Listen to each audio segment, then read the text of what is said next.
part of that sequence surprised you, if any? Well, I was surprised by the ineptitude of the referees, because the bottom line is this: when you go and review that play, you put yourself in a position where you ultimately gave the Cleveland Cavaliers a timeout that they simply didn't have. Both teams out of timeouts. Both teams were out of timeouts at that point. Black was able to huddle his team and call that last play for LeBron James, and obviously he was desperate to make amends for his faux pas a little bit earlier with the offensive foul call that was called against him, against Mike Dunleavy. In the end, what it comes down to is this: when LeBron James shoots 33% from the field, you have to win that game. When Kyrie Irving combines to shoot 2 for 10 from the field on top of LeBron James' 10 for 30 performance, you have to win that basketball game. So LeBron James has a bad shooting game. Kyrie Irving has a bad shooting game. And you still find a way to win because J.R. Smith dropped 3 3-pointers in the fourth quarter, and Timothy Mozgov had a big game. Basically, J.R. Smith and Timothy Mozgov beat you instead of LeBron James and Kyrie Irving. That is inexcusable, and the Chicago Bulls will rue this day the entire offseason, because as far as I'm concerned, they lost this series with this game. So you and I came into this game thinking, like a lot of people, that the Bulls had to take a 3-1 lead. They're likely to lose Game 5 in Cleveland on Tuesday night. They can come back to Chicago on Thursday in Game 6 and perhaps close out a series against their nemesis.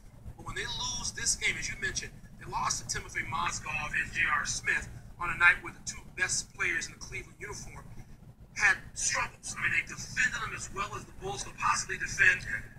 They'll defend the two stars of the team. They wind up losing. Joakim Noah can't make a layup anything. He can't make a layup. Derrick Rose and Jimmy Butler carried the Bulls, but it wasn't enough. It's not going to be enough. Not going up against LeBron James, because you talk about LeBron James and a guy like Iman Shumpert that can go out there and defend you and make life tough for you. There were gaps within this game where the Chicago Bulls seemed just ill-equipped to score. And you're going to hear a lot about Tom Thibodeau in the offseason when the Chicago Bulls elect to move in a different direction in the event that they lose this series, because they're going to point to moments like this, moments during the game where offensively they just seemed a bit discombobulated. So specifically, Steve, 16-0 run after the Bulls had taken a 7-point lead, and a 16-2 run by Cleveland. That's right. Both Cleveland runs after the Bulls had a 7-point lead there. So now, of course, most coaches would tell you that the defense failed at that point, but the Bulls seemed so discombobulated offensively, multiple 24-second violations, and that's where a lot of this series is going to fall now in the analysis between now and Game 5 back in Cleveland on Tuesday. No question about it, and that's what I'm talking about. You're looking at a coach in Tom Thibodeau who's obviously exceptional, but the Chicago Bulls brass wanted him to get somebody to help him on the offensive side of the ball in terms of his assistant coach there.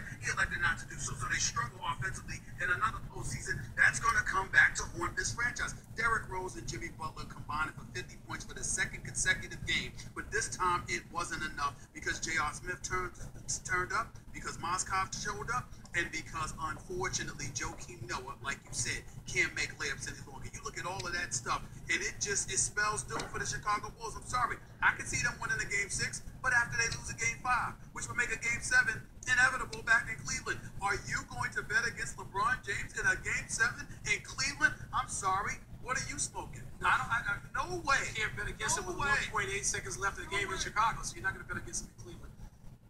You think this series is over? Yes.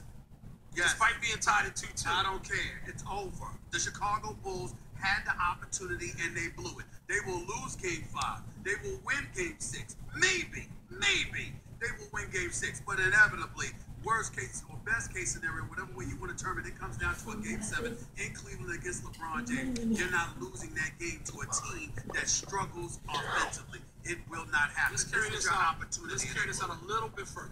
With John Wall's hand situation, the Wizards were playing great. Yeah. But with John Wall's hand, with Atlanta sort of unmasking with Golden State's struggles, was this a shot with 1.8 seconds left that could have put the Cleveland Cavaliers in the championship?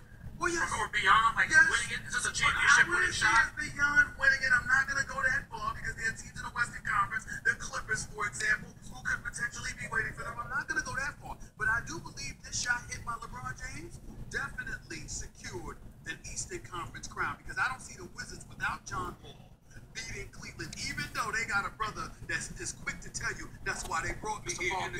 Paul Pierce. I just can't see them beating Cleveland without John Wall. I certainly don't see Atlanta beating Cleveland, and right now I don't see the Chicago Bulls beating Cleveland in this series because they blew an opportunity of a lifetime. They really messed this up. So tonight, where again, LeBron James shoots 10 for 30. 1 for 7 from beyond the three-point line, has a couple of huge offensive fouls that seem to turn the game, including one with just a few seconds left that allowed the Bulls to tie. LeBron James is still a hero. LeBron James is still the best player, not just on this court, but in the league. He showed up and leads Cleveland to an enormous Game 4 Mother's Day disappointment for Chicago fans, but an enormous victory for the Cleveland Cavaliers.